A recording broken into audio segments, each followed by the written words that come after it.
The Vanderbilt name is synonymous with wealth, power, and American royalty.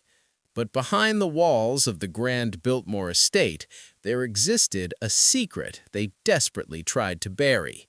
A woman erased from records, a Heiress hidden from history, and a silence so deliberate it raises one haunting question. Who was Biltmore's dark Heiress, and why did the Vanderbilts want her forgotten? In the closing years of the 19th century, American newspapers printed family news with care and restraint. Births, marriages, inheritances, and deaths among prominent households were recorded, yet often selectively.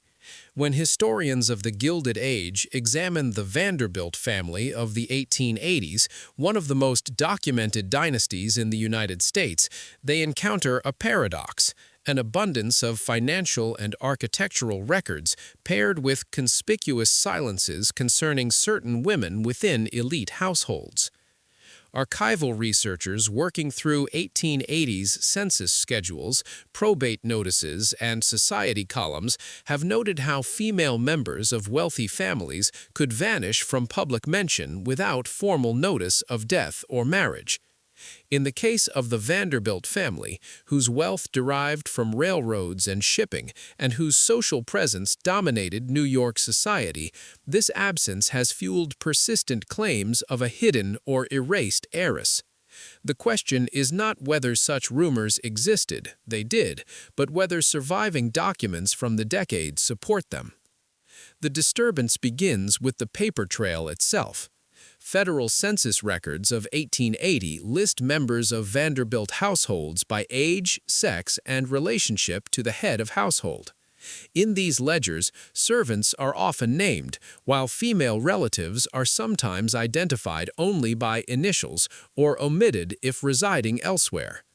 Newspapers of the same year report on the public movements of male heirs, business dealings, and social events, while women appear primarily in relation to marriages or charity work. Researchers examining court filings and guardianship petitions from New York County in the 1880s have found that wealthy families frequently petitioned courts to appoint trustees or guardians over the property of female relatives deemed incapable due to illness or nervous conditions, terms common in medical writing of the era. These proceedings, though legal, were often conducted quietly. The names of women involved were sometimes shielded from the press, particularly when families feared scandal. The Biltmore estate itself did not yet exist in physical form during most of the 1880s. George Washington Vanderbilt II purchased land in western North Carolina late in the decade, with construction commencing in 1889. Yet planning documents, correspondence, and land acquisitions from this period already demonstrate the family's intent to establish a secluded estate far from urban scrutiny. Contemporary letters, preserved in archives, speak of health, rest, and retreat, language that historians associate with the era's approach to managing family members considered fragile or burdensome. Thus, the disturbing discovery is not a single document naming a forgotten heiress. Rather, it is the pattern itself, the convergence of silence, selective reporting, and legal mechanisms that allowed powerful families in the 1880s to remove women from public life without leaving a clear trace. This segment establishes the premise that any investigation must rely not on sensational claims, but on what the records of the decade reveal and omit. The 1880s in the United States were marked by industrial expansion, stark wealth disparity, and rigid social hierarchy. Families such as the Vanderbilts occupied the apex of this order.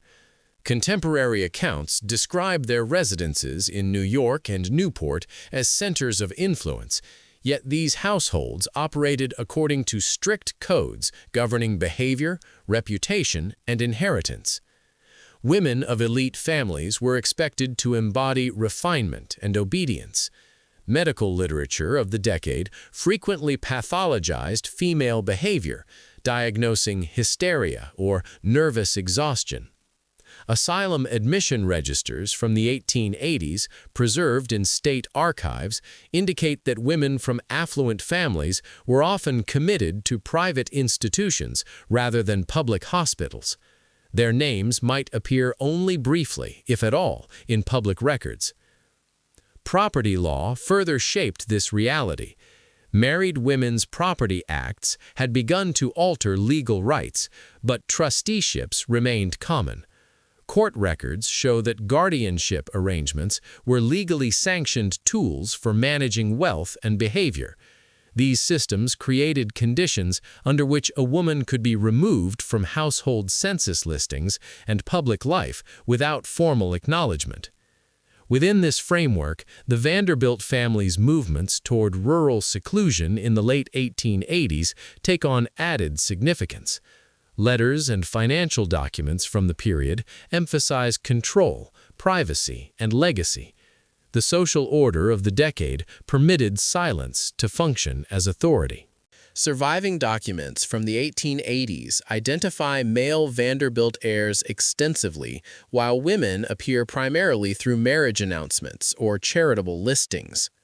Newspapers of the decade report on balls, donations, and travel, but rarely on illness or confinement.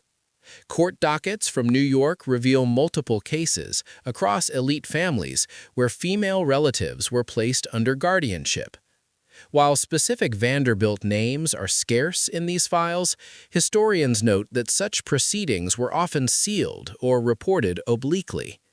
Medical journals of the era describe treatments that removed women from social settings for extended periods.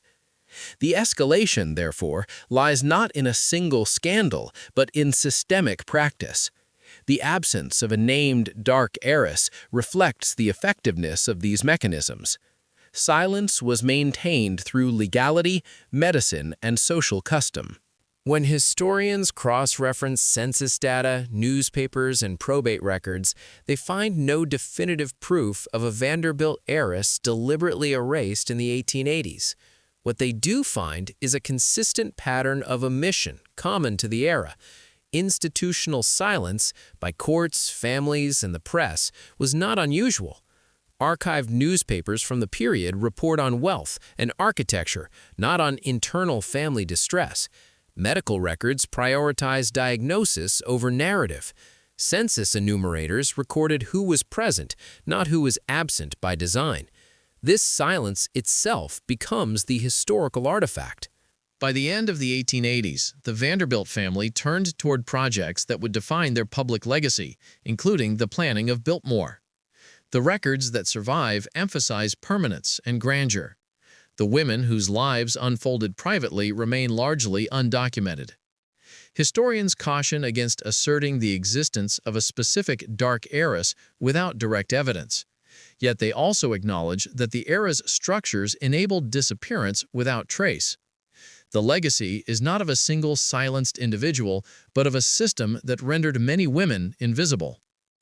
The conclusion is necessarily quiet. The documents do not shout. They whisper through gaps and margins. In those absences, the unsettling truth of the 1880s remains.